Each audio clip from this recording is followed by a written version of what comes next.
Sometimes small details matter the most, like the notifications on the lock screen that we depend on daily basis.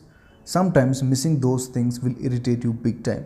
After spending some time with the new Honor 8X, I am so annoyed because this phone does not showing notifications or even the music controls on the lock screen.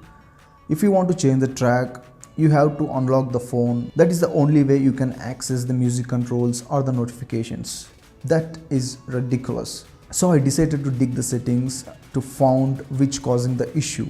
After spending some time, I came to know that the face unlock on this phone is causing this issue.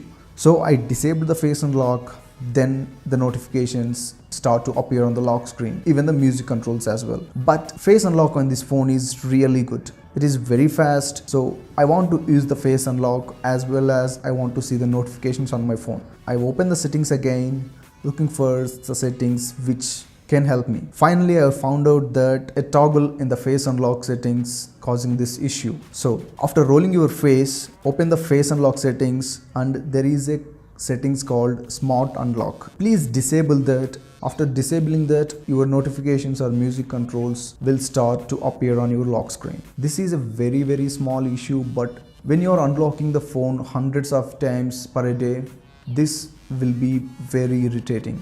If you are a Honor owner and facing the same issue, please try this out. This will help you. And if you find this video helpful, please like the video and subscribe to Phone Freaky. Thanks a lot for watching, guys. See you soon.